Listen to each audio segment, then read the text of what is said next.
Welcome to KEEPUP News Channel.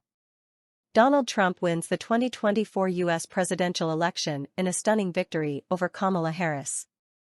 Donald Trump has pulled off an astounding political comeback and regained the White House after being declared the winner of the 2024 U.S. presidential election. He becomes the first president in over 130 years, and only the second in history, to win a non-consecutive second term. His defeat of Vice President Kamala Harris marks a remarkable return for a twice-impeached president, who left office in 2021 on the back of claims that he had incited an assault on the U.S. Capitol building, and who was convicted earlier this year on multiple counts of business fraud. The 78-year-old Trump will also become the oldest president ever inaugurated, beating President Joe Biden's record by 5 months. He pulled off his remarkable victory on a night reminiscent of 2016, sweeping the key swing states of North Carolina, Georgia, and Pennsylvania. Associated Press called Wisconsin at 5:34 a.m. AT, Wednesday, and the race just 3 minutes later. Harris never conceded the race. Instead, former Representative Cedric Richmond, her campaign co-chair, said after midnight Wednesday that the vice president would not be addressing supporters until tomorrow. The pivotal moment came when North Carolina was called for Trump at 11:19 p.m. AT. Then, the quiet crowd at the official Republican Watch Party, held in a convention center in Florida's West Palm Beach, erupted in a release of nervous energy. At the same time, the mood at Trump's Mar-a-Lago resort, where he was sat amid friends and family watching the results roll in, switched from cautious optimism to a sense of destiny, one attendee said. Later at the convention center in the early hours of Wednesday morning, Trump was joined on stage by his jubilant family and campaign staff, as he addressed his adoring fans and declared, "We're going to help our country heal."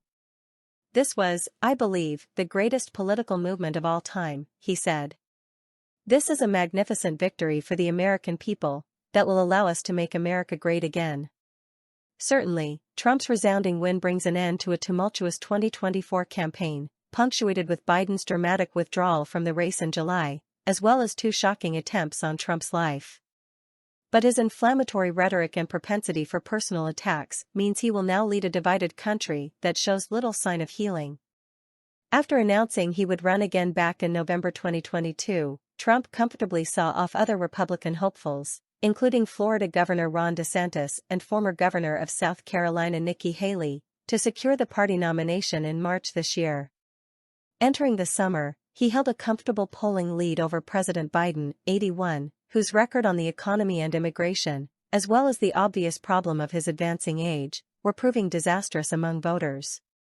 The now notorious CNN television debate between the 2 presumptive nominees on June 27, in which Biden froze and mumbled, appearing unable to clearly answer even basic questions, only helped Trump further.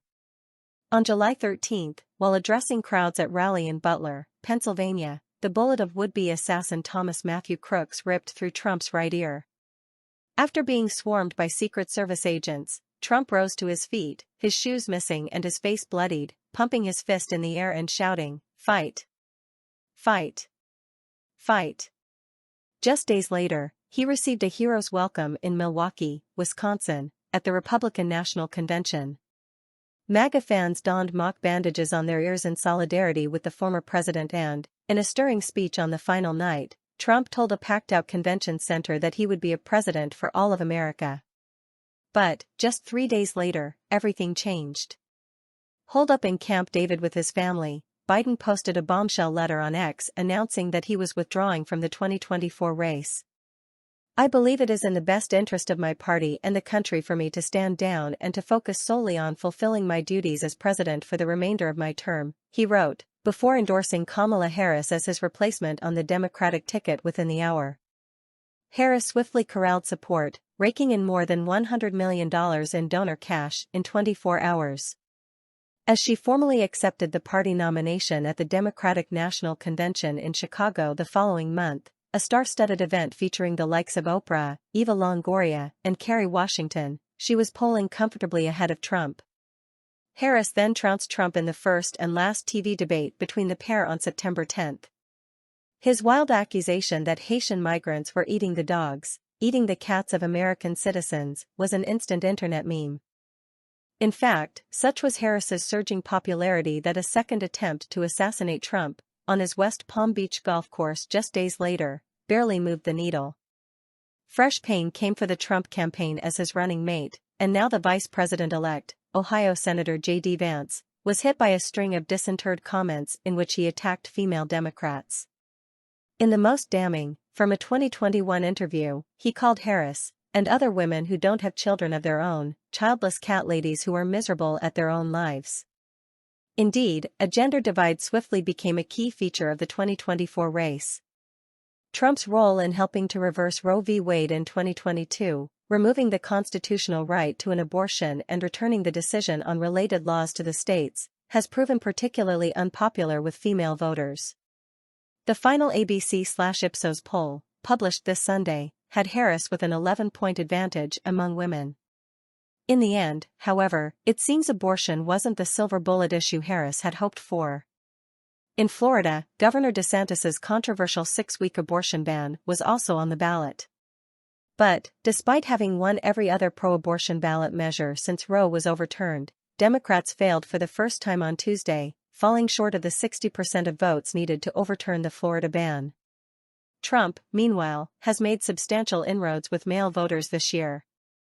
Despite concerns that he and Vance were making the campaign, complete with a shirt-ripping Hulk Hogan, too brotastic, it appears a strong male voter turnout helped Trump clinch it in the end. In recent weeks, Harris's healthy poll lead waned, as she finally buckled to pressure to submit herself to rigorous TV interviews. Her rambling and often incoherent answers to questions drew ire even among fans, with veteran Dem strategist David Axelrod last month accusing Harris of going to word salad city. In the final days of the campaign, pollsters were almost unanimous in their verdict: this race was too close to call.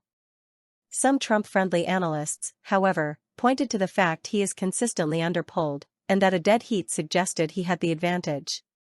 Certainly, the immigration crisis on the southern border, the state of the economy and inflation, as well as the Biden-Harris administration's record on foreign affairs, from the botched Afghanistan withdrawal in 2021, to Russia's 2022 invasion of Ukraine, and the outbreak of war in Israel last year, all worked in Trump's favor. Following his victory, Trump must now prepare for government once again, undoubtedly drawing from a band of MAGA loyalists who have stuck with him through roiling controversies.